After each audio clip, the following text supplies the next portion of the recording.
ವಿಚ್ಛೇದನ ಮಂಜೂರಾದ ಖುಷಿಯಲ್ಲಿ ಹಾಲಲ್ಲಿ ಸ್ನಾನ ಮಾಡಿದಾನೆ ಗಂಡ. ಪ್ರಿಯಕರಣ ಜೊತೆ ಓಡಿ ಹೋದ ಪತ್ನಿಗೆ ಕೊನೆಗೂ ವಿವಾಹ ವಿಚ್ಛೇದನ ಮಂಜೂರಾಗಿದೆ. ವಿಚ್ಛೇದನ ಮಂಜೂರಾದ ಬೆನ್ನಲ್ಲೇ ಗಂಡ ತನಗೆ ಪುನರ್ಜನ್ಮ ಸಿಕ್ತು ಅಂತೇಳಿ ಖುಷಿಯಲ್ಲಿ ಹಾಲಲ್ಲಿ ಸ್ನಾನ ಮಾಡಿದಾನೆ. 40 ಲೀಟರ್ ಹಾಲಿನಲ್ಲಿ ಸ್ನಾನ ಮಾಡಿದಾನೆ. ನೊಂದು ಬೆಂದು ಹೋಗಿದ್ದಂತಹ ಪತಿ ಅಸ್ಸಾಂನ ಮುಕುಲ್ಲವ ಗ್ರಾಮದಲ್ಲಿ ಮಾಣಿಕ್ ಆಲಿ ನೋಡಿ ಈತನೇ ಸ್ನಾನ ಮಾಡ್ತಿದ್ದಾನೆ.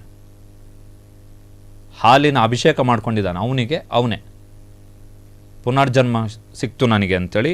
ಈತನ ಪತ್ನಿ 2 ಬಾರಿ ಆಕೆಯ ಪ್ರಿಯಕರಣ ಜೊತೆಗೆ ಓಡಿ ಹೋಗಿದ್ಲಂತೆ. ಆದರೆ ಸಹಿಸ್ಕೊಂಡು ಸುಮ್ಮನಿದ್ದ. ಕಾರಣ ಏನು ಅಂತ ಹೇಳಿದ್ರೆ ಮಗು ಇತ್ತು, ಹೀಗಾಗಿ ಸಹಿಸ್ಕೊಂಡು ಸುಮ್ಮನಿದ್ದ. ಆದರೆ ಮತ್ತೆ ಆಕೆ ಓಡಿ ಹೋದ ಬಳಿಕ ಆಕೆಗೆ ವಿಚ್ಛೇದನ ಕೊಟ್ಟಿದ್ದಾನೆ.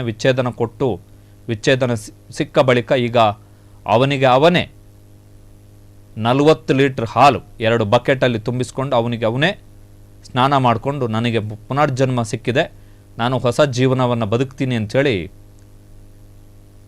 ಸ್ವಯಂ ಅಭಿಷೇಕವನ್ನು ಮಾಡ್ಕೊಂಡಿದ್ದಾನೆ. বেলেগৰ পৰীক্ষা কৰি গুচি গৈছে। আজিৰ পৰা মই মুক্ত মাইকী গুচি যোৱাৰ কাৰণে মনত বুজা হৈ আছিল। মাইকীটো গুচি যোৱাৰ কাৰণে আজিৰ পৰা মই মুক্ত। গাখীৰেদি গা ধুইছোঁ।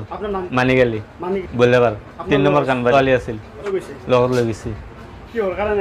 মোৰ মাইকী গুচি যোৱাৰ কাৰণে বেলেগৰ লগত পৰীক্ষা কৰি গুচি গৈছে। 2 বাৰ গৈছে, অসুবিধা হৈ আছে।